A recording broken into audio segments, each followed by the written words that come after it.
On était dans une équipe de l'Ouest, on repart à l'Est, dans l'Illinois. Mon cher Tutur, tu te doutes bien où on va.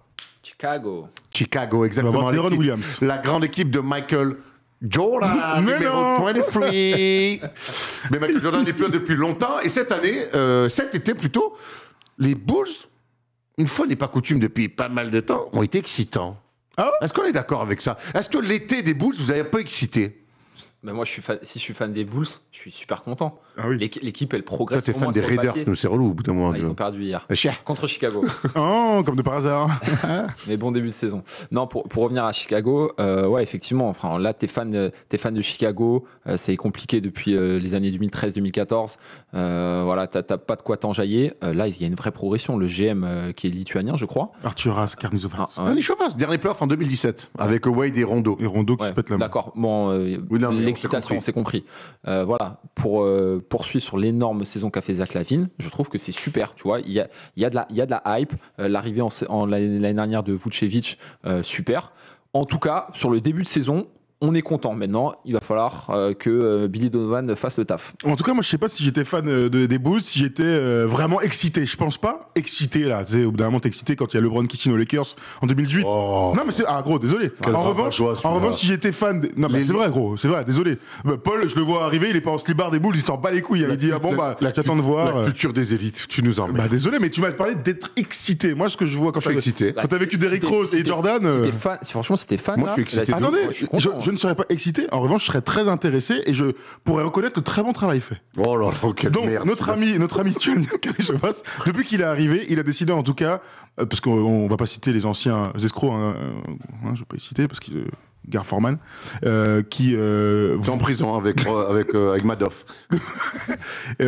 qui faisait du travail à la mort moelle depuis quelques années. En tout cas, lui est arrivé de Denver avec des idées et en voulant faire bouger les choses. Billy Donovan, est arrivé.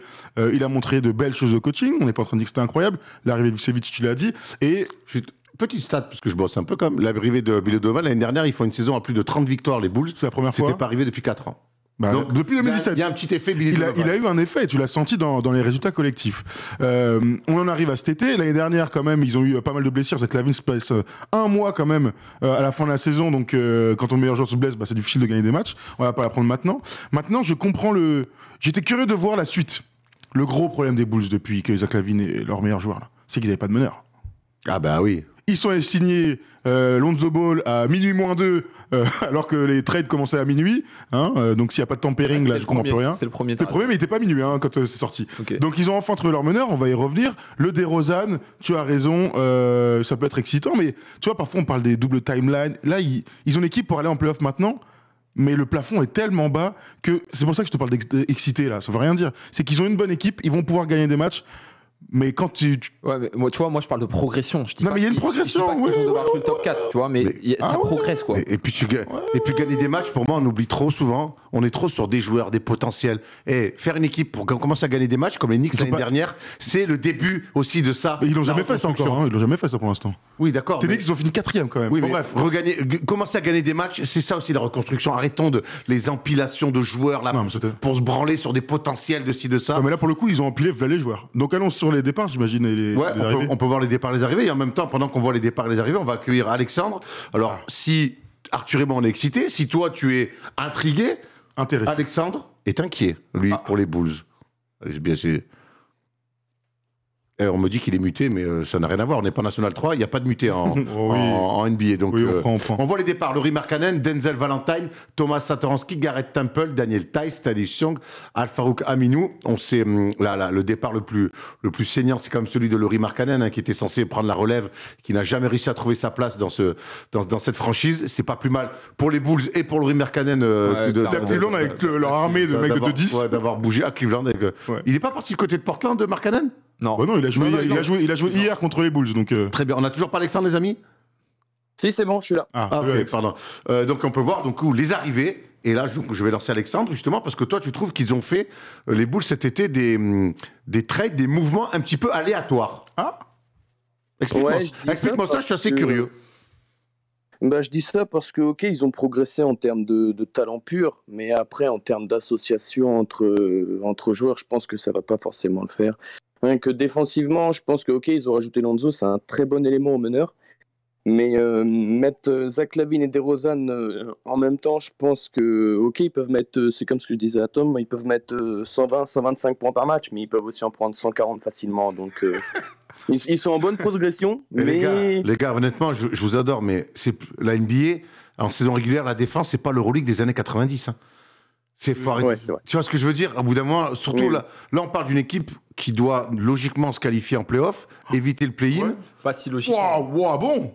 Moi, c'est Leur objectif ou c'est ce que tu les vois moi, La conférence Est, je la trouve hyper dense. Elle est hyper ouais. dense. Ils vont progresser, mais moi, pour moi, c'est vraiment ça. Non, mais ce que je veux dire, c'est qu'au bout Ils d'un sont moment, pas au play-in l'année dernière. t'es pas obligé d'avoir des défenseurs de l'espace Ah oui, oui. en saison régulière à NBA. Si tu joues bien au basket en attaque, T'en connais je beaucoup pense des équipes sans défenseurs qui vont en playoff, toi? sans défenseurs, ils ont du monde hein, sur le banc qui défend. Mais pas sur les ailes. Pas sur les ailes. Ici, il y a Patrick Williams. Ouais, qui est blessé pour en fait, l'instant, Je pense parce que que je- bon. Alexandre, c'est ça? Ouais. Je pense que Ouais, son c'est ça, interrogation, c'est effectivement, il y a quand même beaucoup de monde à la création. Tout à l'heure, on parlait de Dallas, on disait il manque un peu de monde à la création. Là, potentiellement, il y a beaucoup, il y a beaucoup de gens qui peuvent créer. Hein. Non, mais c'est vrai que. Ouais, bah oui, bah, ils sont minimum 3. Avec Vucevic en pivot, limite 4. Donc, Et t'as Kobe White qui sort du banc. Et Kobe White. Ouais, mais qui ne crée rien, qui crée pour lui. Ouais, qui crée pour lui. Qui Mais crée pour lui. En tout cas, je pense que la première chose, en tout cas, et je commençais par ça tout à l'heure, c'est sur vraiment le Lonzo. poste de meneur de jeu. Allons sur Lonzo. Allons sur le meneur avec de jeu. Alexandre. C'est une équipe, les Bulls, qui n'avait pas de meneur. Chris Dunn, ils y ont cru. Kobe White, même si on connaissait son profil, ils y ont un peu cru quand même. Pour sa première saison rookie, c'est un mec correct. Mais c'est Sauf un que- pétard ambulant. c'est Voilà, pas- exactement. Mais on le savait, mais bon, tu sais, une fois que les gars sont là et qu'ils sont Arthur plutôt Farr de bons. Kobe White. North Carolina. Ouais, me fais pas des. Et attends, les gars, le rapport entre Lonzo Ball, Vucevic, Zach LaVine et DeRozan. C'est Tout se passait au lycée, au States, tout se en passait Californie. En Californie, non?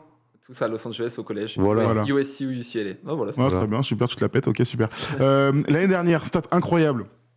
Les Bulls étaient la 27e équipe de la NBA au paire de balles. Ça, c'est quand même une stat. On le sentait quand tu regardes un match des Bulls, tu vois qu'il n'y a pas de maîtrise collective, que Kobe White le premier, il dribble sur le pied, il fait des dingueries. Zach LaVine, c'est pas celui qui va prendre soin de la balle parce que dans sa tête, c'est un scoreur. Et d'ailleurs, quand tu à 27 points par match, on peut pas te le reprocher. Mais il n'y avait aucune maîtrise collective. Et Billy Donovan est un coach qui aime quand il y a un peu de maîtrise collective. Et Lonzo Ball, il vient remplir une case où il y avait son père. Lonzo Ball est un vrai meneur de jeu dans l'âme, est un meneur de jeu qui aime faire jouer les autres, un meneur de jeu qui a progressé sur le tir extérieur, c'est un super défenseur, et je pense que, tu vois, on le disait un peu pour qui on disait ça la semaine dernière, le gars qui va progresser à côté de lui avec un bon meneur de jeu, putain j'ai un trou de mémoire incroyable. Ça te dit rien, Erwan? On a Non. fait 5 équipes l'année dernière, merde, la semaine dernière. Bon. Bon ok, tant pis. Bon, tu vois, on disait parfois que les... Jimmy Butler avec Kyle Lowry. Oh, exactement. Non, plutôt tonton Tyler Hero. Tyler Hero avec Kyle Lowry. Quand t'as un bon meneur de jeu, les arrières se régalent en général. Et Zach LaVine est déjà très fort, mais le but c'est d'avoir de la maîtrise et d'arriver dans les fins de match à peu près à l'équilibre et pas prendre des moins 20 parce que tu fais n'importe quoi en attaque. Et Lonzo Ball, il a toutes les qualités pour ça. Il lui offre un beau contrat et une opportunité de s'éclater parce que c'était un peu compliqué aux Pelicans. Et lui, il doit leur rendre en fait cette confiance-là. Et moi je pense que, bon, au-delà de la théorie d'être All-Star un jour, je pense vraiment qu'il peut vraiment faire la maille avec Zach LaVine. Moi, je pense que c'est l'énorme recrue et le parfait choix des Bulls. On rappelle sur un sign and trade, donc il signe avec les Pelicans, il est tradé dans la foulée, 85 millions sur 4 ans. J'ai l'impression que Lonzo Ball, quand même, quand on prend le rewind de sa carrière, il arrive en NBA avec son père qui casse les couilles à tout le monde, qui lui met une pression de malade. Et lui, les Lakers, ça se passe pas très bien, puisqu'après, il y a LeBron, où il est à côté de LeBron, très compliqué de jouer. Impossible Il pour va un au meneur. Pelicans, il y a Zion. Et d'ailleurs, il est bon, mais dans une équipe où personne ne le voit. Mais lui, continue à progresser. Son frère arrive en NBA, C'est vrai. qui est pour moi beaucoup plus une star et qui l'assume. Alors que Lonzo Ball, je pense que lui, ça lui casse les couilles, les histoires des balls. Aujourd'hui, on parle plus de son frère que de Lonzo Ball. Donc lui, maintenant, il peut se concentrer sur le basket. J'ai vu la progression du Gonz, là, quand je le vois shooter, il a plus son geste bizarre, il attrape, c'est plus droit, il met des filoches. Tu sens que c'est un mec qui a bossé. Et je trouve qu'il arrive dans une équipe justement qui avait besoin, qui était en attente d'un meneur de jeu. Et pour moi, déjà en ça, tu gagnes un temps incroyable dans le collectif des Bulls. Et je suis très excité, puisque c'est le mot que j'ai envie d'employer quand je parle des Bulls, de voir Lonzo Ball avec les Bulls. Maintenant, la question qu'on va se poser, notamment avec toi, Alexandre, c'est aussi cette association, et c'est peut-être pour ça que Lonzo Ball va être très important, de donner à manger à Zach LaVine et de donner à manger à DeRozan. Et j'ai demandé à Tom de nous faire un tableau parce que DeRozan a complètement abandonné maintenant l'idée de shoot à 3 points. Aux Spurs. Mais je vois pas pourquoi il se remettrait à shooter aux Spurs quand aux Bulls quand t'as Zach LaVine qui en prend 8,2 par match. Sachant que Lonzo Ball en prend 8 aussi. Hein. Ouais. Non, mais c'est vrai. Tu vois, donc je pense que DeRozan, dans son mid-range, dans son côté slasher et aller provoquer des fautes, je trouve que finalement, même si ça saute pas aux yeux, quand on regarde les stats, quand on voit ce qu'a fait DeRozan la saison dernière et même les dernières saisons avec les Bulls, on se dit que finalement, le fit, il peut être bien plus intéressant que ce qu'on imagine. Tu partages ça, Alexandre ? Ouais, je partage ça, ouais. J'ai t'es pas obligé, trop hein. Bah si, en fait, mais je me dis juste que Lonzo, il peut tourner à 15 passes décisives par match avec ces deux-là, mais je pense que c'est plus des mecs qui font des 1 contre 1 plutôt qu'ils font du catch and shoot. Tu On vois, a vu quand même des pour Zach systèmes. LaVine, mais... On a quand même vu LaVine remonter sur des. LaVine, les 8-3 points qu'il prend, c'est pas que de la créa. Oui, t'as raison. On le voit prendre des. DeRozan, à part dans la transi, il fera jamais une passe D. Hein. Mais peut-être que, le fait que tu l'as dit, Billy Donovan aime la maîtrise. Et quand tu chopes un meneur comme Lonzo Ball, peut-être que là, ils vont plus être dans du passing game et dans des systèmes un peu plus longs, Arthur. C'est aussi là l'évolution qu'on attend des Bulls, non ? Oui, complètement. Ouais, dans le passif game, franchement, j'ai du mal à imaginer. J'ai pas vu les matchs de pré-saison. Je sais pas si d'ailleurs si vous les. C'est plutôt pas mal, hein. C'est plutôt pas mal. Ouais, non. Moi, je vois. Alors, pour t'expliquer, pour te dire ce que j'ai vu sur la pré-saison. Moi, je t'ai remis ici. Ouais, grave. Pour te dire, pour te raconter ce que j'ai vu. Vas-y. Moi, j'imagine plusieurs phases dans le jeu des Bulls et leur talent sur le terrain peut leur permettre d'avoir plein de débuts d'action différentes. Tu as évidemment la transi. Quand tu as Zach LaVine, quand tu as DeRozan et quand tu as Lonzo Ball, normalement ça doit courir. Tu dois avoir un maximum de transition. Et Patrick Williams qui, quand il arrivera, absolument. Et Derrick Jones Jr. Maintenant, aussi. Tu as du pick and roll, que ce soit Lonzo Ball qui porte la balle avec Vucevic ou Zach LaVine, il n'y a pas de souci. DeRozan. Attends. Donc ces deux-là, pour moi, voilà. Tu as vraiment du jeu extérieur sur des sorties d'écran, comme tu parlais, avec des passes dans le bon timing de Lonzo pour Zach LaVine. Ok, tu as DeRozan sur le poste bas, qui peut t'apporter ce qu'il n'a, un élément dans lequel on l'a vu progresser ces dernières saisons de ouf aux Spurs. C'est le playmaking pour les autres, le post-up et le playmaking. Il finit à 7 passes dès l'année dernière. Donc il y a plein de choses que tu peux faire. Et le dernier truc, c'est Vucevic, qui est en tête de raquette, que ce soit avec des lancers francs ou à 3 points. Il peut être à la fois un shooter sur le pop et le petit aiguilleur du ciel. Je parle pas de sa défense, hein. Mais en tout cas, tu as plein de... Tu vois, tu peux causer cocher des cases sur le terrain et ensuite avoir des backdoors de Patrick Williams ou de Javonte Green et ainsi de suite, ou de Zach LaVine qui le fait bien aussi. Donc en attaque, tu as vraiment beaucoup de force, je trouve. Ah ben oui, moi et en parlant d'attaque... Avec les 5. Hein. Patrick Williams s'est blessé un mois. Hein. Il va rater le premier mois. 4 à 6 semaines. Ouais, 4 à 6 semaines. Pour vous, c'est qui le boss ? Là, tu vois, par exemple, t'es à la fin, il reste une possession, tu dois mettre un buzzer beater, tu fais quoi ? Vous faites quoi ? Pour vous, c'est qui le boss ? Ça dépend du match. Pour moi, c'est Zach LaVine. S'ils font choisir un comme ça, ouais. Mais après, on connaît la réalité du match. Si t'es dans un soir ou DeRozan et on connaît l'expérience du bonhomme et il l'a fait. Je pense qu'on sous-estime le passage de DeRozan aux Spurs. Je trouve qu'il a été... Alors, il a pas pu les ramener là où ils étaient tellement hauts, et que lui, quelque part, c'est pas un joueur qui te fait gagner un titre ou qui t'a mis en finale de conf seul. Il l'a fait avec Toronto à l'Est, mais à l'Ouest, c'est trop dur pour lui. Mais ce qu'il a fait aux Spurs, c'est plus que respectable. Et je trouve que ce mec-là, il va y avoir des grands soirs, et quand il sera dans des bons soirs à l'Est, surtout il faut lui donner la balle. C'est un mec qui te fait gagner des matchs et qui sait comment te faire gagner des matchs. Donc, LaVine, pour moi, est l'option numéro 1 en scoring, hein, parce que c'est comme ça qu'on pense, et qu'aujourd'hui, je pense qu'il est rentré dans une phase de sa carrière, Tom l'a dit, où il est plus fort dans le playmaking, il sort de sa meilleure saison en carrière à la passe. Mais oui, là, maintenant, je te dis, si une option numéro 1, je lui dis, fais-moi un système pour LaVine. Mais si DeRozan, il a 32, il a 32, et avec à 12 sur 16 au tir, tonton, tiens, je te donne la balle, okay. Tout le monde ligne de fond. Hein. Surtout qu'il est archi-clutch, hein, DeRozan, voilà. On va pas lui enlever ça. Ouais, mais je suis pas sûr que ce soit trop le souci, les ballons de fin de match. Je pense que c'est plutôt dans la hiérarchie d'équipe. Dans la hiérarchie d'équipe je pense que Zach LaVine va être vraiment le mec à plus de 25 points, je me mouille pas trop, et que derrière, ça va être Vooch, parce qu'il a un profil d'attaquant, et que DeRozan, c'est pour ça que je parlais de son playmaking et de son passage aux Spurs, c'est que je l'attends plus à 25 points par match, personne ne l'attend, mais je suis pas sûr qu'il tourne même à 20 points cette année. Hein. Je le vois à 17-18, avec des gros tirs, du post-up, il a plus besoin. DeRozan, il n'a plus besoin. DeRozan, c'est pas un mec qui, on l'a vu, c'est pas le franchise player qui t'amène en finale de conf et qui te fait gagner un titre. Par contre, pour une équipe comme ça, qui veut gagner des matchs, qui veut se construire, qui veut avancer de 1 ou 2 cases, voire 3 cases, eh ben DeRozan, c'est parfait. Je trouve que c'est l'expérience dans une équipe d'attaque. Ça va être une équipe d'attaque. Je trouve que c'est un bon fit. Alors, ils ont mis l'oseille dessus. Et alors ça, justement, tu vois, est-ce que par rapport à la carrière de DeRozan, donc il va aux Bulls, qui n'était même pas en play l'année dernière, il prend un gros contrat sur 3 ans. Il y avait des grosses rumeurs Il pour voulait, qu'il lui, hein. rejoigne qu'il aille à Los Angeles. Il voulait un favori, lui. Hein. Il voulait un favori à bas prix. Du coup, qu'est-ce que vous pensez de cette suite de carrière pour DeRozan? Bah, moi, j'aime bien le choix des Bulls. Alors, ils voulaient un favori. Les favoris ne se sont pas bousculés pour l'avoir. Tu vois, quand on dit qu'en Franchise Player, tu ne fais pas gagner un titre, apparemment, certains favoris, dont tes potes des Lakers, même en option 3, ils en veulent pas. Donc, ça peut se tenir. Après, je pense qu'un mec a besoin d'avoir la balle, qui n'a pas de tir à 3 points. À côté de LeBron, c'est plus compliqué. Moi, je trouve ils ont donc pris Westbrook. C'est ce que j'allais dire. Après, c'est les deals entre amis.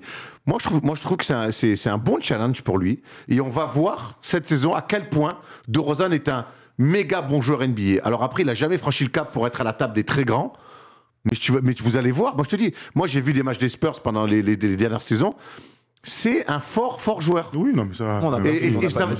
Je pense que les Bulls ont besoin de ça. Ont besoin d'un mec par moment, parce que Lavine, c'est comme des fois, même si ça se stabilise, il est quand même beaucoup dans l'adresse extérieure, un peu trop d'ailleurs, je trouve, par moment. Et DeRozan, justement, le jour où l'autre, il va envoyer des saucifleurs à 3 points, l'autre, par son mid-range maîtrisé à la perfection, parce qu'il n'a jamais de mauvais soir dans le mid-range de Rosa, et il va sur la ligne tout le temps, il va leur faire énormément de bien. 2 autres questions, et je la pose à Alexandre. Qu'est-ce que vous pensez de la défense? Qu'on peut revoir d'ailleurs le roster pour voir un peu tout ça, parce que s'ils veulent défendre, il faut qu'ils fassent rentrer leur banc.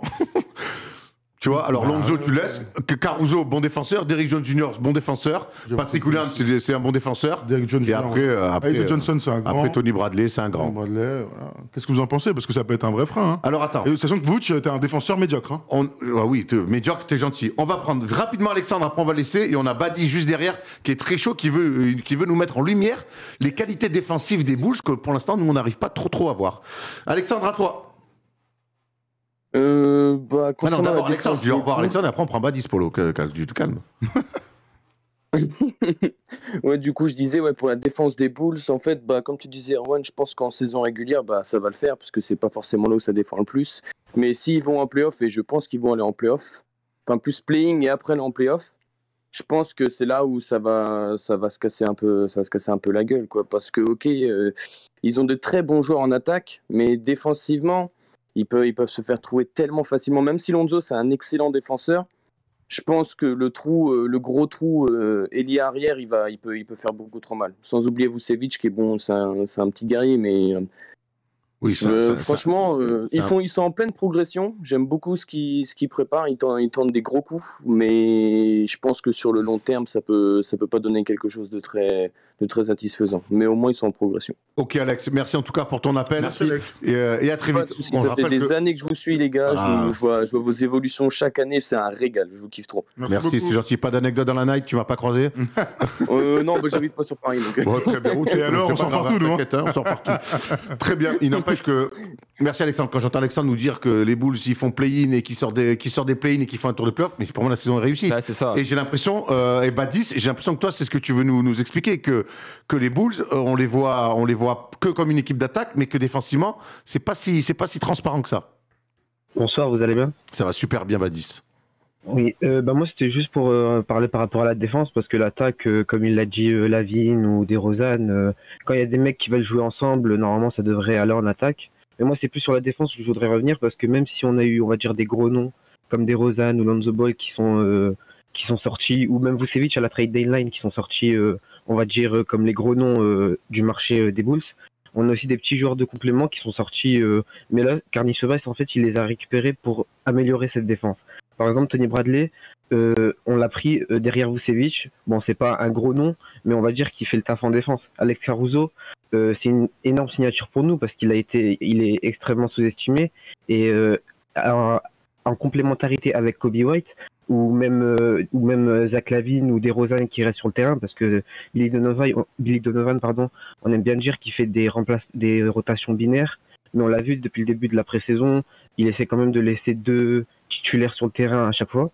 Et on a par exemple des joueurs comme Troy Brown Jr. qui sont arrivés à la trade deadline, qui est quand même très bon en défense.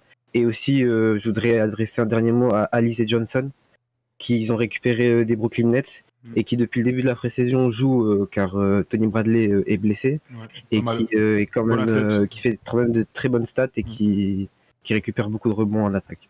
Ouais, on a très peu parlé aussi de Javonte Green qui fait une très bonne pré-saison, qui start et qui est bien dans le 5. Arthur, toi, tu partages cet avis sur cet aspect défensif des Bulls. C'est pas là qu'on va les attendre, mais disons que quand il va falloir se mettre d'émission, ils ont des mecs à envoyer en tout cas. Oui, et puis de toute façon, ces gars-là qui sortent du banc, de toute manière, s'ils veulent rester sur le terrain avec les stars qui vont vite, qui seront sur le banc prêts à rentrer, il va falloir qu'ils soient bons défensivement. Donc je pense que chacun connaît son rôle, ça va être très important pour eux. Et potentiellement, ça peut le faire. Après, comme me disait l'auditeur d'avant, il ne faut pas non plus qu'on s'attende à passer des tours dès maintenant. Mais en tout cas, il y a la progression. Et en tant que fan, surtout dans un marché qui a connu une histoire aussi riche et qui est dans un marché aussi gros, troisième ville des États-Unis, on le rappelle, t'as envie que ça bouge, quoi. Donc voilà. Tu vois, au début, là, vous disiez excité. Plus ça va, moi, je vous sens excité. Non, pour plusieurs choses. Ce que je veux dire, c'est qu'on voit la progression, tu vois. Moi, c'était tout ça. Bah oui, on voit la progression. Je suis pas excité pour autant. Ce que je veux dire, c'est que cette équipe... Il veut nous niquer le délire, lui. Cette équipe, en fait, pour moi, elle s'est ajouter du talent avec des joueurs plutôt sur la fin, on va dire, pour rester très large, même si Vooch a que 30 ans, et que DeRozan est pas si vieux. Mais qu'en fait, ils sont déjà un peu dans la mouise, parce que Zach LaVine est en fin de contrat en 2022, les amis, et que donc... Il faut que ça se passe très bien cette saison pour voir cette équipe durer un peu dans le temps et donc avoir une deuxième chance l'année prochaine. Parce que si Zach LaVine, je pense qu'il va faire une bonne saison, c'est un gars prêt, il n'y a pas de souci, on l'a vu au JO et tout, bon, il n'y a pas de souci, il va faire son truc, mais si ça se passe pas très bien, on peut imaginer un trade en février. Tu vois, s'ils se mettent pas d'accord et ainsi de suite. Dans le pire des scénarios. Ouais, dans le pire des scénarios, mais c'est possible, c'est dans 6 mois, c'est pas dans un an et demi. Après, ce que je veux dire, c'est que on peut. Est-ce qu'ils auraient pu faire mieux du coup? C'est une autre peut-être. Moi, je trouve que Carly Joas, qui tente, il a raison de le tenter. Mais absolument. Mais on m'a parlé d'excitation. Moi, je dis que c'est une équipe que je vais suivre, que c'est intéressant, sauf que c'est l'équipe qu'on voit tous en play-in. Alors, c'est bien de recommencer un cycle. Sauf que quand on parlait de tes Bulls, n'importe quoi, tes Knicks, il y avait beaucoup de jeunes, il y avait du cap space, il y avait une idée que peut-être un jour un gros allait arriver, il y avait tout ça. Là, leur équipe avait déjà fini ce qui peuvent les faire step up, c'est que Patrick Williams devienne un monstre et qu'il enchaîne les matchs et ainsi de suite, tu vois. Donc, ils ont déjà tous les atouts. C'est pour ça que, voilà, quand je parlais de plafond, vous me parlez des play-in, gros, c'est pas très excitant, quoi. Bon, écoute, on verra. En tout cas, on va suivre ces Bulls directement qualifiés pour les playoffs, play-in ou pas. On verra. En tout cas, on va suivre la saison. Faut qu'on se bouge. Il est minuit moins 10. Bon, il nous reste le jazz à faire. En tout cas, moi, t'as beau me dire ce que tu veux. Je reste. On reste très excités pour voir les Bulls. Vive le play-in pour les Bulls. Et d'ailleurs, tu viendras voir le premier match à la maison et puis on se mettra en peignoir comme on aimait faire à l'époque de Malakoff, sans caleçon évidemment. Pour vous faire les ongles des pieds chacun. Évidemment, chacun petit vernis. Tu amèneras le vernis Bordeaux que j'adore. Et toi, il aura donc le blanc, Arthur. Voilà.